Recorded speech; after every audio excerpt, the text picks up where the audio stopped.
What's up, everybody? This is 4BarLoop with Nytelife, and I'm your host.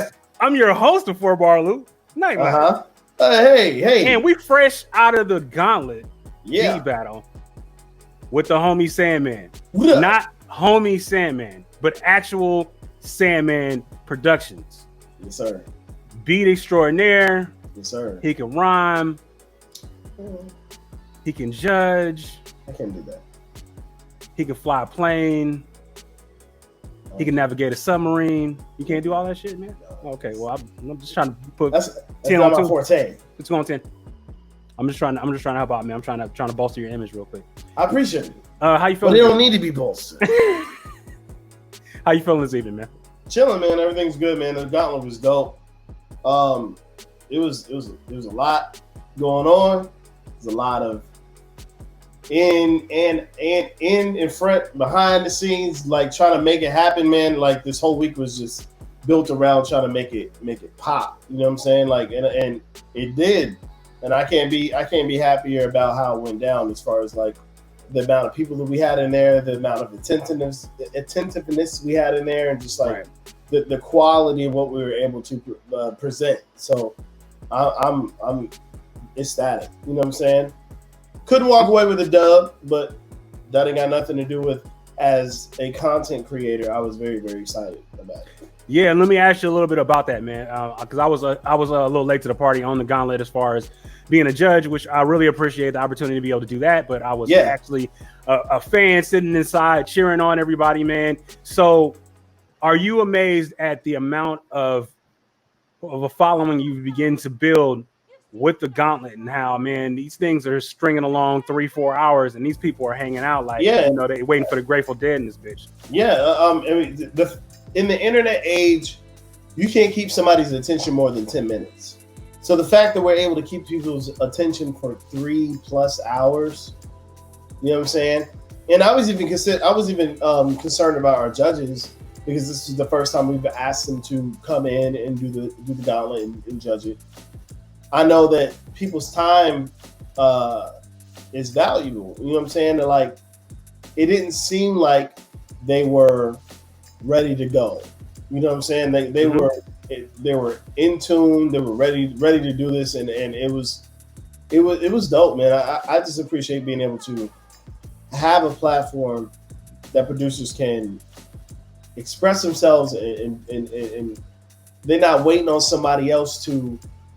They're not waiting on somebody else to give them something. We're able to provide something so they can just show and prove.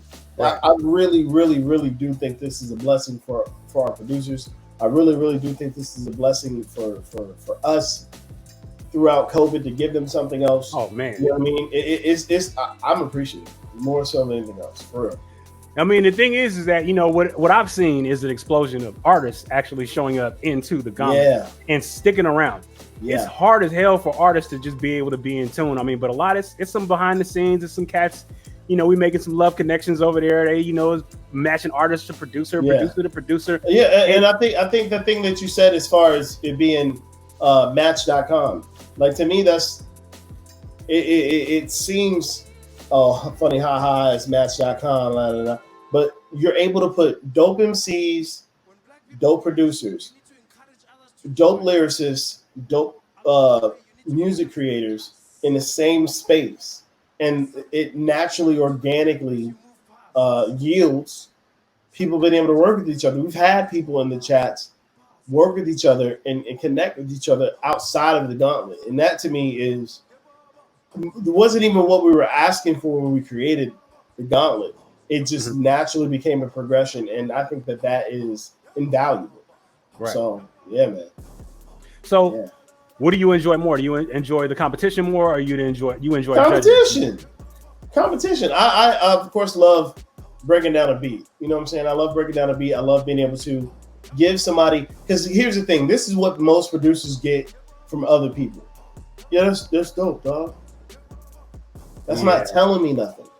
You know what I'm saying? I hate that. And like, it's not telling me nothing. And so the fact that you can be like, and have people who are technically in the know break it down for you and say, this piece, you could have done this, or I really like this piece because you executed this well. It's invaluable information, and it basically speaks to the process that you toil over. Mm-hmm. I can say for myself, I toil over my beats, and I can say for most of the producers that come into the Gauntlet, it's serious. You spend time on your craft, and to have it glossed over by somebody being like, "That's cool, dog." It's not. It doesn't hit the same as if somebody's good or bad or indifferent. And I can tell you definitely the bad because I lost. But to have them have that feedback, immediate feedback, be like, "This is what was good. This is what I didn't like. This is what you can make better." You can't ask for more than that. You can't. And I think that's where you excel too in the Gauntlet, because they really seem to take hold to you when you give your in-depth critiques with that. They really go home and work on that shit. It's not like, oh man, whatever, man. What is this nigga talking about? They really just be into it. Like, man, I'm making bullet points, and I'm really going. It may come in next week. You know, a Poe Mac comes in next week, and he refines his craft. Absolutely. You know, SG Maker come in, and he refines his craft, and and Styles Friend and countless others that have came into this platform. I think it's opening up opportunities for them to be able to get better at their craft, because they have to showcase. You have to show and prove. You're live. Oh yeah, live. And all it does is just make you better. All it does is make you better, and all it does is make you really, really like. It motivates a lot of people. I know. I was motivated. I know Lens was motivated. I know Vanna was motivated. It makes you excited about Thursday, and I saw that in the chat. Mm-hmm. That people were like, "I look forward to Thursday now." You know what I'm saying? And that to me is super dope. I can't be mad about that. I can't. And like, I appreciate it more so than anything else. People look forward to it. So we've created something that is a need that people didn't know that they needed. And that to me is dope. That to me is the ultimate. Absolutely. Absolutely. So speaking of that, man, so I'm gonna go into the whole run of the mill interview questions. Okay. When did you first start, and how did you get your start? So we can get that shit out the way. How did you actually start? How did you come up with the name Sandman? People want to know that, because that's a dope ass name. So let's go into the humble beginnings first. How'd you get started? Well, humble beginnings was my mother sings, my sister sings, my dad even can sing. I was raised in church. I've been around like real music all my life. I played drums. I still play drums. That was my, I tried to play bass. That was like my very first instrument that I picked up, but that wasn't for me. And then I picked up drums, and then, it was off to the races. God blessed me with the gift of being able to play drums, and it was off to the races after that. As far as making beats, I always knew I wanted to make beats, and one of my mentors, Dolan Mike, was in the building for the Gauntlet. Shout out to Dolan, man. Him and Clef Dollars were my go-to. I would see my sister who sings work with them, and see her record and see the music that they were pumping out of their studios rather, and I was awestruck. I remember being a young kid, awestruck. So for me, I was like, I have to do this, because I know I don't sing. I can sing. I can hold a note, but I don't sing. But I need this music. So for me, I had to, and I play drums. For me, right. I was like, I have to express myself musically. And I started at 16, trying to put a beat down on anything I could find. What is that? MTV music generator off of the Sony PlayStation. You don't understand how many beats. You don't understand how many beats I made on that, thinking I was like crushing every keyboard I could find, a Radio Shack or something like that. I'm going in there and trying to just use the loop function to try to make beats and I would like go back to that same Radio Shack week after week and be like, oh, is my beat still in there? Blah, blah, blah. You know what I'm saying? Like, and then like I remember Clef would tell me, God bless the dead, Clef Dollars. If you don't know him, you should look him up. KLEPHDOLLAZ, Clef Dollars. If you don't know him, he's a legend in Virginia. He's a legend in Richmond. I used to come in their studio when my sister was recording, and I always used to say like, yo, dog, let me make a beat. Let me get on the beats. And he always used to tell me, you got to get your own equipment. And of course, being the youngin', I was like, but what you mean, man? I really want to I really want to get on. And it wasn't until I started to take my beat seriously around 05, 06. And then I came into a little bit of bread, and I was able to buy my own equipment. And then everything he was trying to teach me in that moment snapped. You know what I'm saying? And I didn't get it at first. I was always like, let me get on some, you like help me. You know what I'm saying? Let me help cultivate me. But nobody, like my equipment is in my room right now. I'm looking at it. Mm-hmm. Can't nobody kick me out of my room. Right. Can't nobody tell me, oh, hey, bro, you done. You know what I'm saying? And that's what he was trying to tell me. You get your own equipment, you can focus on your craft. You know what I'm saying? And I appreciated him for that. God bless him. He passed away in his, he died. He passed away in his sleep. Mm-hmm. But the lessons that they taught me, the lessons that Doe taught me. You know what I'm saying? As a kid, just seeing him record, seeing him work with equipment that was, back in the day, it was hard equipment to master, and he mastered it because he stuck to it. You know what I'm saying? That's why we brothers though. Because I came up the same way. Studio rap. My sister used to go around and sing all these Bay Area acts. And I used to be with her in the studio, sitting through the long ass mixing sessions.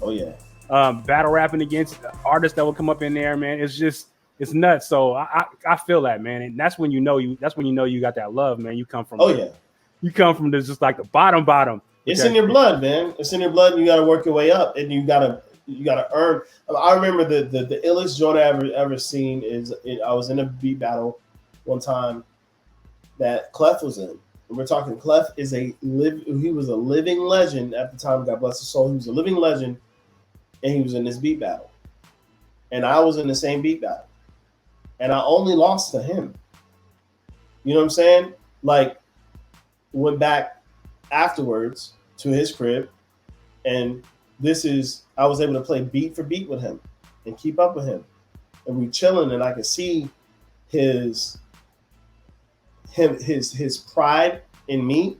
I could see his recognition in me. And that's all I could ask for as a person who came up trying to be like him and Doe. Right. You know what I'm saying? So, but I'm going to move on to how I got my name. So I grew up as a huge, Wu-Tang fan, huge Busta Rhymes fan. And like all the beats back then were super grimy, just grimy. Wu-Tang Clan would always talk about chopping heads, and it was always just like that crazy rough, ass gritty, You know what I'm saying? And there was always something that sounded like eerie almost. You know what I'm saying? You didn't want to listen to something like that before, like late at night or something, before you went to bed. And when I started making beats, I emulated what I heard. My beats have progressed since then, and I've come into my own style. But I used to make gritty, raw, just ugly beats. You know what I'm saying? So you was a RZA head. You was a RZA head. Oh yeah. A RZA head, a DJ Scratch head, Knots. You know what I'm saying? And like, I was like, yo, this sounds like something that you don't want to listen to before you go to bed. Sleep being the cousin of death. The last dude you see before you go to sleep is the Sandman. You know what I'm saying? So I was like, I'm going with that. And like my logo back in the day used to be way darker than what it is right now. Right now, so it's an hourglass inside of a record. It used to be an hourglass inside of a record with death holding it. Yeah. I saw the old logo. Yeah. Yeah. The other ones is a little more PC. Yeah. You know what I'm saying? So like, man, sleeping the cousin of death, and the last dude you see is the Sandman before you go to sleep. You know what I'm saying? I was like, I'm trying to be like RZA and all in gritty, like crazy joints out here. And I was like, I'm gonna be the Sandman, baby. And I'm a person that sticks with what I do. So like, I've been the Sandman since I was 16. Mm-hmm. The Sandman as a person, as a man, has evolved, but I kept the name. And I feel like it's, when you also think about who the Sandman is, he's a person who brings dreams. He's a person who brings something that people desire. You know what I'm saying? Right. So it's still the persona that I feel like is, good for me, but there's a duality in it, and I can come for you, or I could give you something that's beautiful. You know what I'm saying? So yeah, I kept the name. Okay, outside of Doe and of Club Dollars, who are some of your inspirations that you look towards? Like, I don't know if it's just your contemporaries or just people in the past. Who do you look for as producers, like solid legends? I have categories. So the first category are legends. We would be remiss as a producer if we did not mention Jay Dilla. Right. Absolutely. Period. Point blank. Jay Dilla. That's where it starts. If you say anybody else before Jay Dilla, you bugging. Right? Number two, it kind of goes hand in hand. If you say Jay Dilla, you better say Madlib. Mm-hmm. That's just what it is. Yes, sir. Then your Knots, your DJ Scratches, your my brain's not working right now. Alchemist, man. Oh yeah, matter of fact, I might even have to rename that list because Alchemist, DJ Premier. Like I come from that era to where like the beats were bananas, right? To where you were like, how did they do that? You know what I mean? I gotta give DJ Khalil from Self Scientific his due. Mm-hmm. I gotta give Focus his due. Shit. You gotta say Dre. You know what I'm saying? Like those Easy LP, man. Exactly. Easy LP with the Keep It Thorough and the HNIC for Prodigy, man. That shit was so hard. Havoc. You know what I'm saying? Like you gotta give them their due. So yes. And then Large Professor. But anyway, those are the legends, of course, right? But there's young cats that I follow right now. Omar Came Up. Beasts are the God. Yes. Danger. And if you don't know who any of these cats are, go to SoundCloud and look up any of those names I just said. Yeah. And I guarantee you'll be appreciative of it. Yeah, Beast got two accounts. You got to find both of them. Yep. Yagaru. Yagaru is retarded. You know what I'm saying? Like, and I try to, as a older head, I try to make sure that like I'm relevant. So I'm listening to these cats. I'm listening to what is the legends, and I'm also listening to what's current, and I'm blending the styles, and I feel like I'm able to do that pretty well. You know what I'm saying? So I have a lot of influences outside of hip hop. Your Stevie Wonders. You know what I'm saying? Your George Benson. Your I'm blanking right now. May Thriller. Quincy Jones. If you haven't watched a documentary about who Quincy Jones is and just how much music he's actually responsible for, craziness. Yeah, Quincy Jones is the head to Netflix and watch that doc right now. The GOAT. You will not be disappointed. Quincy Jones is the GOAT, and I will say that out loud. So, yeah, I'm well-rounded as far as, influences. I'm a sponge. I soak up everything. Yeah, man.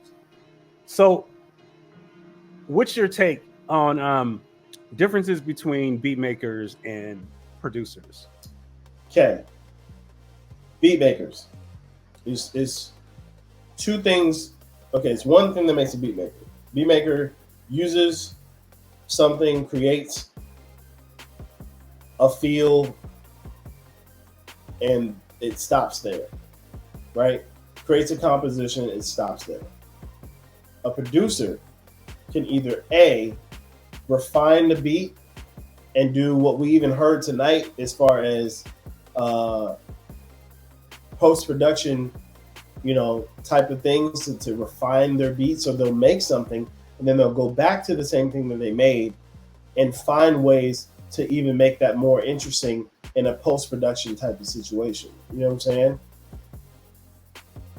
or that producer is a person who can guide an MC, guide an artist in how to make their sound match the energy of the beat and sound the way it's supposed to sound. You can guide them sonically, and that's not to say that you need to tell them what to rap or sing or whatever, but you can guide them sonically to that sound that's going to attract listeners. That's what makes the mark of a good producer.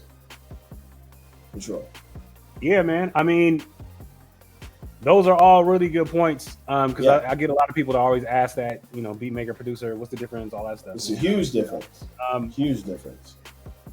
So as far as your take on, production today, you think it's better? You think it's better today than it was, like when we was coming up? Or I'll say the process of getting what's in your mind out into the world has become way more simplified. I won't say easy because it's not easy to produce, but it's become way more simplified. It becomes, I have access to tools that I may not have had access to in the 90s to make things happen that I would not have ever dreamed of being able to do in the 90s. And that to me, even more so, just speaks to the greatness of those individuals who made magic. Easy Mo B, I'm sorry I even forgot about that.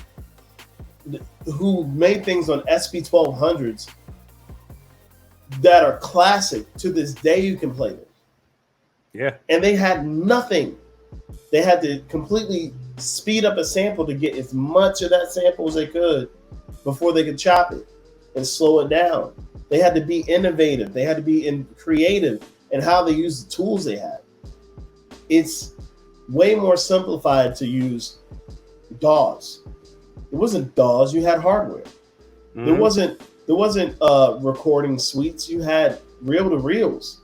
You had tapes. You had to patch it too. You had to patch it. You had to patch chords. That man. Or you had to try to do the dub.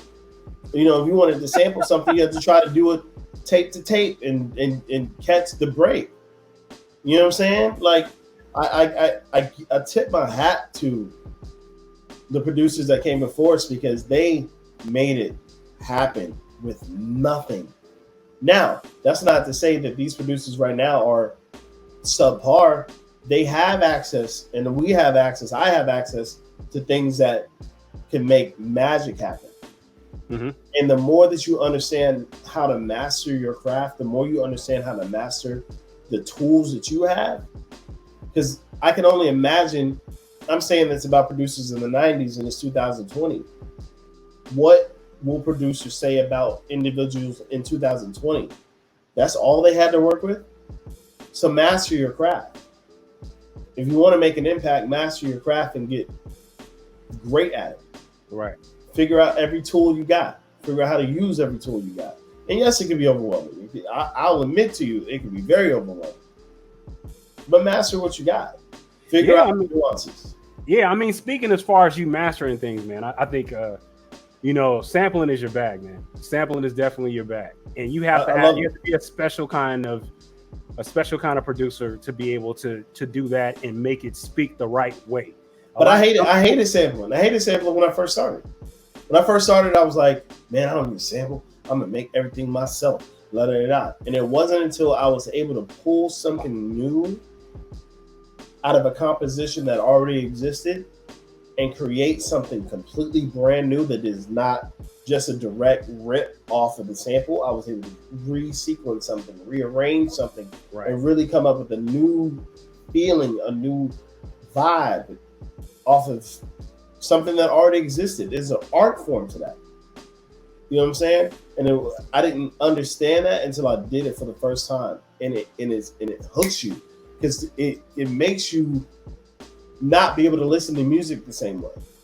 I could be in a store and I'm supposed to be shopping, and something comes on their little, we got music on in the store, and I can't not pay attention to it because I'm hearing things in it that I can grab. I'm hearing things in it that I can manipulate and create something new all music is, well, I won't say all music. Music has become, it's become palettes for me to create on a canvas. You know what I'm saying? And that's how I look at sampling. I look at it as, this is paint. All this is paint that I can use. You speak my language now. You know, that's my number one reference shit. It's paint. Yeah. Man, so I got a couple of things that I want to shoot at you, man. We got this little game. Oh, you know what? How before we do that, more importantly, okay. I think we touched on it a little bit earlier. As far as how has COVID changed your approach to not only producing, but kind of like dealing with artists and just your process. Was your process broken at one time because of COVID? Because or actually, I know mine was. No, actually, my process was actually fortified because of COVID. I'm not a workhorse producer. I'm a quality producer. So what I mean by workhorse producer is I'm not a producer that can. And I won't even say producer because most of the time, there are exceptions to the rule. Most of the time, those are beat makers. Sit down for 20 minutes. Next one. Next one. And they're not taking time to refine their mix. They're not taking time to find little idiosyncrasies that they can make to take their beats to the next level. They're just literally pumping out beats like a factory. Four sounds and drops. Yeah. So when I make something, I spend time on the mix. When I make something, I spend time on on how it's going to make somebody feel. Melody means everything to me. You know what I'm saying? So for me, COVID made me sit down and really focus on my craft more because I had the time. You know, I'm a dad. I work. You know, I don't talk about often. Not I'm military, but I am, and I work often. You know, and I have to balance being a husband, a dad, and a military member, and also try to create great music because it's in my soul. I can't be anything else other than what I am, and that's a producer. Right. You know what I'm saying? So, yeah, it made me have the time because I couldn't go do nothing else. I couldn't distract myself with let me try to go turn up somewhere, or let me see if I can go get this show done, or let me go promote some things, whatever you want to call it. It was, you got time. Either you're gonna waste time playing video games, or you're gonna try to get some music done. And I had to get music done. I mean, I see you. I mean, just to be able to see you firsthand when you work with us. Mm-hmm. You know, us meaning 10 City Recordings. Ooh. The artists that we roll with, man. You work the time that we put in, and that you put in with Jo, the time that you put in with Shane, the time that you put in with Mike Strange, the time that you put in with myself, the time you put in with, you know, even the short time that we've had with Tiz, been able to put in time with him as well. John Doe, what type of pride does that give you? Because sometimes things come in and they're not the way that we want them to be. But it's almost like it's such a collaborative effort to be able to put those things together. And I think a heavy majority of those ideas that you're able to put out help to gel those things together. You know, I like solid personalities, the most solid personalities to deal with all the time. With this shit.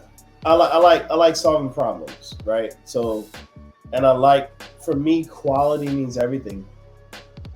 And it's not so much quality because like I just have to control everything. I genuinely care about our artists, and I care about how they're perceived. I care about their musical content and their quality. So for me, what is it that you're trying to present to the world? You can't do it. I don't believe in subpar. I don't believe in subpar. You know what I'm saying? Like, either it's all or nothing. Yeah. Either you go all the way pedal to the floor, or why are we doing this? You know what I mean? So my passion in that sense drives me to be like, hey, we could do this better. Or hey, I hear this. Or hey, let's approach it from this angle. Maybe this isn't the song. Right. I'm looking at a certain member of our crew who knows who he is. You know what I'm saying? Maybe this isn't the song for the album. You know what I'm saying? And it's a hard thing to say, but I would rather somebody be that bluntly honest with me. And even to take it back to the Gauntlet, that's why I'm not that mad, because I'd rather somebody be honest with me. Don't gas me. Right. You know what I'm saying? Because gassing me is not going to take me to the next level. And I don't feel like gassing anybody else is going to take me to the next level. You know what I mean? Yep. You have to be honest and create music that matters. You have to give somebody, and I said earlier about the Gauntlet, we provided an audience with something that they didn't know that they needed. And that's how you should approach everything music. What are you providing them that they didn't know they already needed? That you were able to birth. You know what I'm saying? It's simple business etiquette. Find a need and fill it. I think that applies to so many things. And it's not, but it feels like when you put it in a business context, it's like, oh, I'm scheming against you, and I'm trying to, I'll get you. But it's like, if you're really, really coming from the heart. For example, when I made One for George, you know what I'm saying? That was a need that I needed to express, and it was a need that I know I needed. And I felt like other people needed, but I wasn't doing it in malice. I was doing it in benevolence and do something that somebody else could grieve with and use as therapy. You know what I'm saying? And it ended up turning into the entity that it is, with the video and the Instagram page and being featured in Charlottesville's newspaper and being featured on Charlottesville's evening news and gaining the traction that it is. I appreciate, because when I made the beat, it was in benevolence. I needed it, but I created a need that other people didn't know that they needed. Yeah, you made that shit for your soul. Absolutely. And sometimes making music is the most important thing for me. As far as making music outside of other things, you got to make shit for your soul, man. Yeah. When you try and I know that I know that God bless the dead and God bless all the fallen that we've had, and I know it takes it to a negative connotation, but I really look at everything like that. Am I doing this benevolently? Mm-hmm.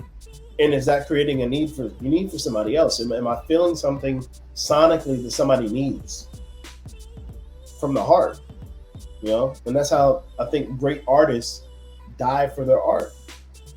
You know what I'm saying? And die not in it, oh, I'm gonna die tomorrow, but like, do you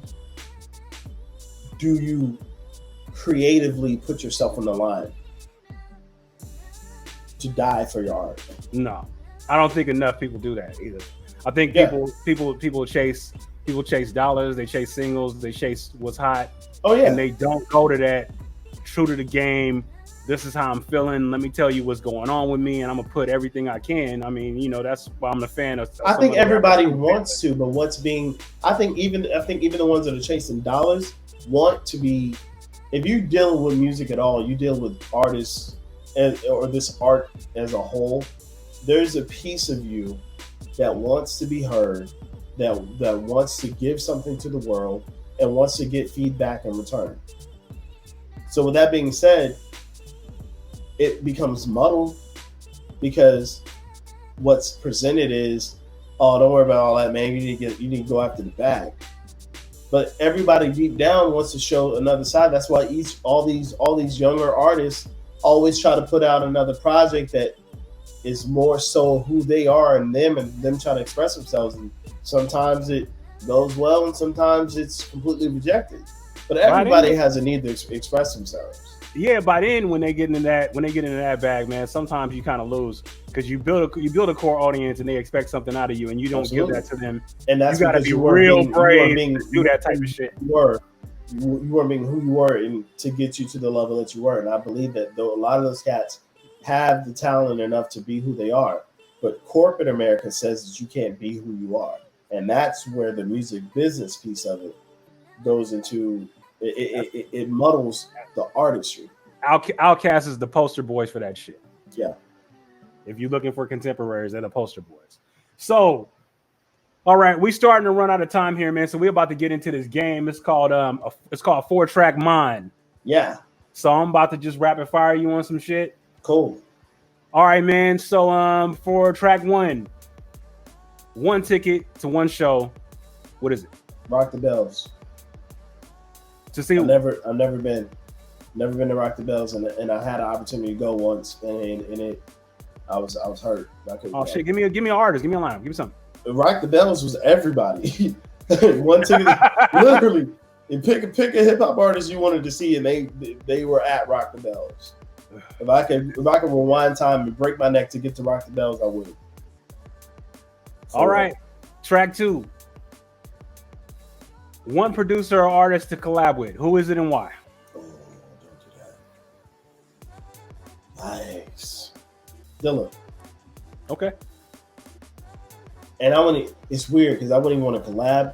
I would just want to watch. I would just want to watch him and Madlib work when they were making the J-Lib album. I would love to have just sat and watched them make the J-Lib album. You know what I'm saying? Yeah. As far as artists, I would love to be able to get something in Kendrick Lamar's hands. Oh, that's big, man. I'm shocked. I wasn't expecting you to say Kendrick. Kendrick is the best rapper of this generation, period. And I say that wholeheartedly. I can't even fight you on it, man. I can't. All right, so for track 3. With the close second being Lupe Fiasco. Redman's walking around there somewhere. Shit. Well, I said this generation. This ain't for me. This is for you. This generation. All right, man. All right. So now I'm about to put your balls in the sling. Okay. 1 female lead in your video. Who is it and why? Why would you do that? Why would you do that? I'm good at this shit. Oh man. 1 female lead, 1 video. Who is it and why?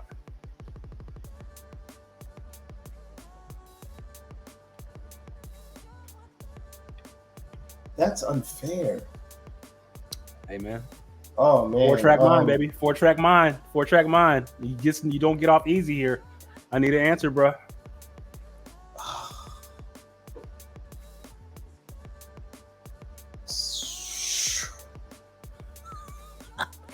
Oh man.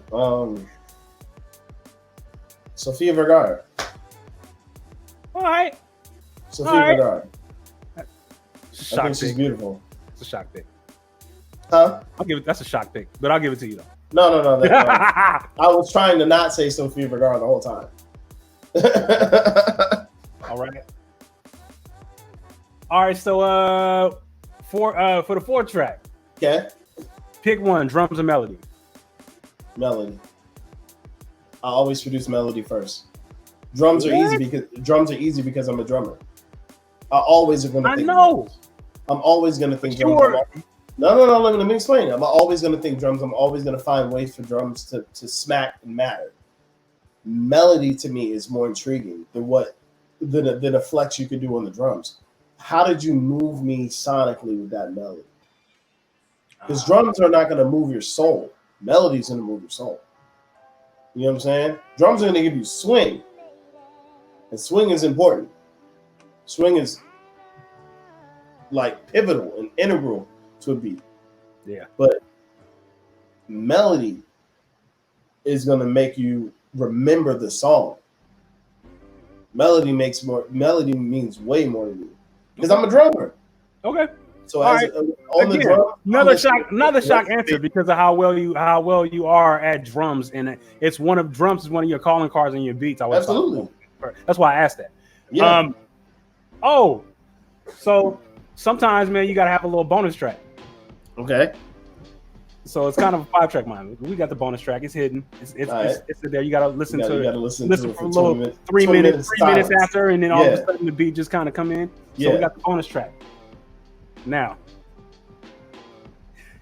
you got to pick 1. Oh, Lord. Troy or Triumph? Triumph. No, you didn't even blink. No question. No, don't get me wrong.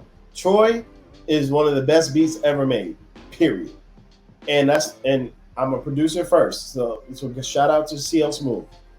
But Troy, the beat is one of the best beats ever created. But Triumph changed my life when I heard it. Yeah, man, that's why, man. Triumph hurt my life. Yeah.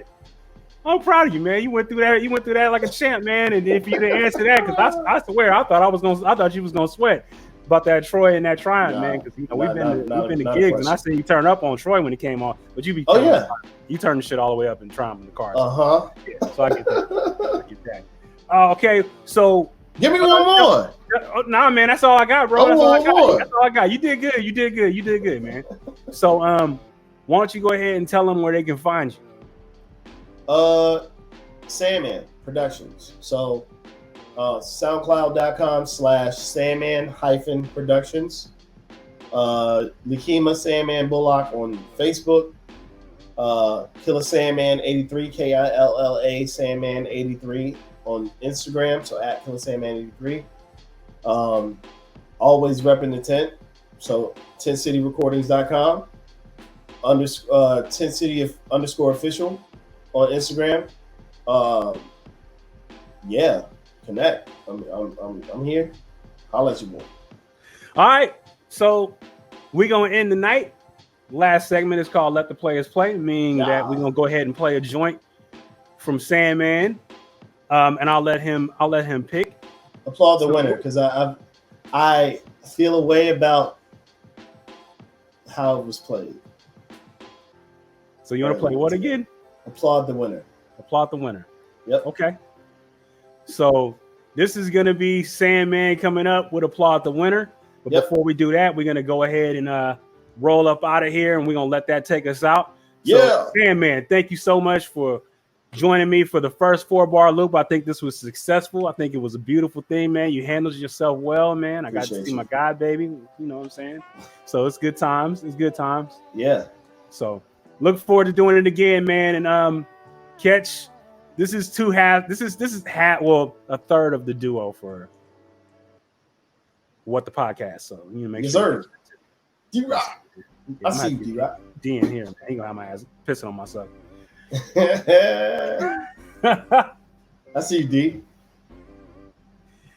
All right, man. So we're gonna go ahead and get out of here. There was a man who was smart, did something stupid, and then became smart again. A mistake is not an opportunity if you do the same shit twice. Peace.